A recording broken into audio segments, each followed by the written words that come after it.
Hello everyone, welcome to the video. आज की video में हम देखने वाले हैं आपकी लास्ट और इम्पॉर्टेंट कॉन्सेप्ट जो कि है लुईस कॉन्सेप्ट, जिसे हम electron pair accept donor concept भी कहते हैं। सो आइए स्टार्ट करते हैं। इसके कुछ इम्पॉर्टेंट पोस्टुलेट्स हम यहाँ पे देखेंगे। तो आपका फर्स्ट पॉइंट है, it was given by Gilbert and Lewis in 1923। It is based on electrons, so it is known as electron hypothesis. And second point है, according to Lewis concept, the compound or ion which have capacity to accept or attract electrons are known as acid or Lewis acid। जैसे कि इसके example हैं BeF3, BH3, BF3 etcetera. सो आपके जितने भी यहाँ पे एग्जाम्पल्स दे रखे हैं वो सब आपके लुईस एसिड होते हैं। तो आप इसका एक डेफिनेशन है, ये याद रखेंगे। And similarly the compound or ion which have capacity to donate or repel electron are known as base or Lewis base। so जिसके examples हैं NH3, H2O, H negative etcetera. तो ये सब आपके लुईस बेस होते हैं। यहाँ पे बहुत ही सिंपल सी एक्सप्लेनेशन दी गई है। आई होप आपको अच्छे से इसमें समझ में आ गया होगा। इसके नेक्स्ट पेज में हम देख लेते हैं। यहाँ पे एक नोट है, Lewis acid react with Lewis base and form a compound which is called adduct or complex compound। आपका अगर जब लुईस एसिड लुईस बेस के साथ रिएक्ट करता है तो वहाँ पे एक कंपाउंड बनता है जिसे हम कॉम्प्लेक्स कंपाउंड कहते हैं। तो इस तरीके से आप इसका एग्जांपल देख सकते हैं। जब आपका BF3 अमोनिया यानी NH3 के साथ रिएक्ट करता है तो इस तरीके का एक कॉम्प्लेक्स कंपाउंड फॉर्म करता है। कोऑर्डिनेट बॉन्ड का यहाँ पे आपको यहाँ पे साइन दे रखा है जो कि BF3 के साथ यहाँ पे बॉन्ड बनाएगा। नेक्स्ट नोट देख लेते हैं। Lewis acid can be classified on the basis of following fact. तो किस तरीके से आप लुईस एसिड को पहचान सकते हैं, उसके कुछ पोस्टुलेट्स हैं और इसके नेक्स्ट पेज में हम देखेंगे लुईस एसिड को पहचानने के कुछ इम्पॉर्टेंट फैक्ट्स। तो यहाँ पे नंबर 1 देख लेते हैं। The neutral molecule in which central metal atom has incomplete octet, they have capacity to attract electrons, so they are Lewis acids। यहाँ पे जितने भी आपके न्यूट्रल मॉलिक्यूल होते हैं उनका जो सेंट्रल मेटल एटम होता है वो उसमें इनकम्प्लीट ऑक्टेट होते हैं। तो इस तरीके से वो आपका एक लुईस एसिड की तरह काम कर सकता है। तो इस तरीके से इसके एग्जाम्पल दे रखे हैं, वो आप अच्छे से पढ़ लेंगे। एंड सेकेंड पॉइंट है, simple cation can also act as Lewis acid and molecule in which the central atom is bonded to atom to different electronegativities through one or more multiple bond behave as a Lewis acid। तो इस तरीके से आपके कौन कौन से Lewis acid हो सकते हैं, आप किस तरीके से लुईस एसिड को पहचानेंगे, यहाँ पे आपके यहाँ पे फैक्ट्स दे रखे हैं। तो इनसे आप पहचान लेंगे कि कौन लुईस एसिड है, कौन लुईस बेस है। तो इसके एग्जाम्पल्स भी आपको दे रखे हैं, अच्छे से इन्हें देखेंगे।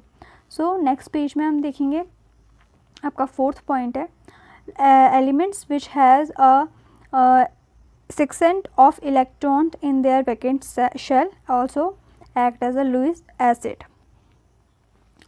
यहाँ पे आपको उसका एग्जाम्पल भी दे रखा है, लाइक ऑक्सीजन एंड सल्फर। इसके नेक्स्ट पॉइंट में आते हैं जो कि आपका लुईस बेस आप किस तरीके से आइडेंटिफाई करेंगे वो देख लेते हैं। इस नंबर 1 है, molecule whose central metal atom has complete octet and have free electron pair for donation are called Lewis base। इस तरीके से आपके जितने भी सेंट्रल मेटल एटम होंगे जिनका ऑक्टेट कंप्लीट होगा, आपने इसे पहली पेज में देखा। अगर आपको लुईस एसिड पहचानना है तो एक ऐसा सेंट्रल मेटल एटम जिसका ऑक्टेट आपका इनकम्प्लीट होगा, ये इस तरीके से आप देख सकते हैं, ये लुईस एसिड होंगे। बट वहीं अगर आप एक मॉलिक्यूल की बात करो जो कि सेंट्रल मेटल एटम है, उसका ऑक्टेट कंप्लीट होना चाहिए, तो वो किस तरीके से काम करेगा, लुईस बेस की तरह। आई होप आपको अच्छे समझ में आ रहा होगा। आपका यहाँ पे सेकंड पॉइंट है, सेकंड पॉइंट देख लेते हैं। All anion are Lewis base. जितने भी आपके एनायंस होते हैं वो लुईस बेस होते हैं। इससे पहले आपने देखा यहाँ पे जितने भी आपके कैटायन है वो लुईस एसिड्स होते हैं। तो इस तरीके से छोटी छोटी चीज़ें जो आपको अपने पॉइंट्स में, आपको अपनी थ्योरी में बढ़ा के अच्छे से एक्सप्लेन करके लिखनी है। इससे आपको अच्छे मार्क्स मिलने की पॉसिबिलिटी रहती है। तो आपका थर्ड पॉइंट है, unsaturated hydrocarbons such as alkene, alkynes, benzene etcetera are also treated as Lewis base because they can form pi complexes with metal in low oxidation state. तो इस तरीके से आपके जो अनसैचुरेटेड हाइड्रोकार्बन्स होते हैं वो भी आपके एक लुईस बेस की तरह काम करते हैं। तो इस तरीके से एक्सप्लेन करा हुआ है, अच्छे से आप पढ़ लेंगे, अच्छे से इसके नोट्स भी आप कंप्लीट कर लेंगे। तो इसके अगले पेज में देखेंगे हम, यहाँ पे नोट है एक, the greater the charge density the greater is the basic strength. तो आई होप आपको अच्छे समझ में आ गया होगा। जिस भी मॉलिक्यूल की आपकी चार्ज डेंसिटी ज़्यादा होगी उसी मॉलिक्यूल का बेसिक स्ट्रेंथ ज़्यादा होगा। तो आई थिंक आपको समझ में आ गया होगा कि अगर चार्ज डेंसिटी कम है तो वो एसिड होगा, तो ये आपका प्रोपोर्शनल है। तो इसके बाद आप देखोगे एडवांटेजेस ऑफ लुईस कॉन्सेप्ट। तो यहाँ पे इसकी लास्ट के 2 पॉइंट देखेंगे जो कि एडवांटेज और लास्ट लिमिटेशन। तो इसके 3 एडवांटेज हैं और 3 लिमिटेशंस भी हैं। तो एक एक करके हम इन्हें पढ़ेंगे। पहला है, this concept includes those reaction in which no proton are involve. तो इस कॉन्सेप्ट में ऐसे मॉलिक्यूल्स को लिया गया है जिसमें कोई भी प्रोटॉन इन्वॉल्व नहीं है। सेकंड है, it is more significant than Bronsted Lowry concept. इससे पहले जो मैंने आपको एक कॉन्सेप्ट बताया था ब्रोंस्टेड-लोरी, ये भी मोस्ट इम्पॉर्टेंट कॉन्सेप्ट है। इससे पहले हमने 3 से 4 थ्योरी कंप्लीट कर ली हैं। अगर आपने उन वीडियोस को नहीं देखा है तो मैं उनकी लिंक जो है वो डिस्क्रिप्शन बॉक्स में डाल दूँगी, आप उन वीडियोस को ज़रूर चेकआउट करिएगा, क्योंकि ये इम्पॉर्टेंट आपकी थ्योरीज है इस चैप्टर से, जो कि बहुत इम्पॉर्टेंट है और आपके एग्ज़ाम में पूछी जाती हैं। तो मेक श्योर आप अच्छे से इन सबको नोट डाउन करेंगे।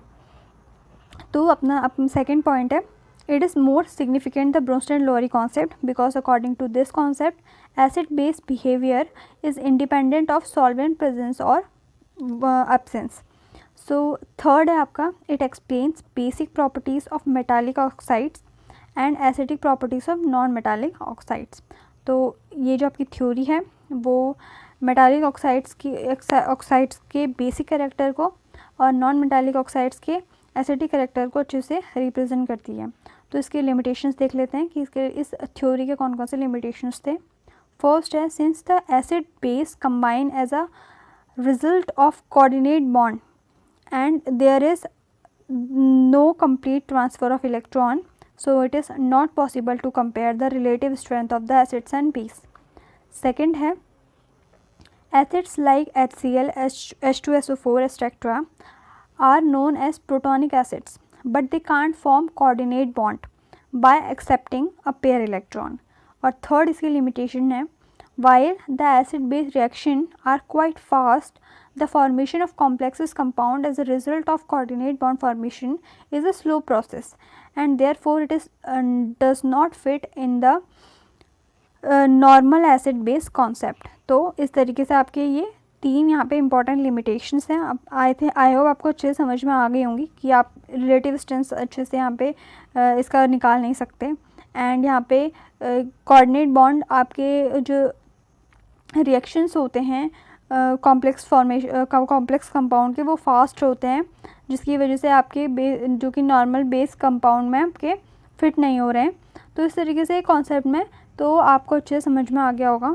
ये आपकी important Lewis base concept theory थी, Lewis acid base concept theory थी। सो आई होप आपको अच्छे से समझ में आ गया होगा और आपने इन सबका अच्छे से स्क्रीनशॉट भी ले लिया होगा। So that is for today video guys. I hope आपको समझ में आ गया होगा। अगर आपको इस वीडियो से थोड़ी सी भी हेल्प मिलती है तो प्लीज़ वीडियो को लाइक कीजिए, चैनल को सब्सक्राइब कीजिए। Thank you so much for watching.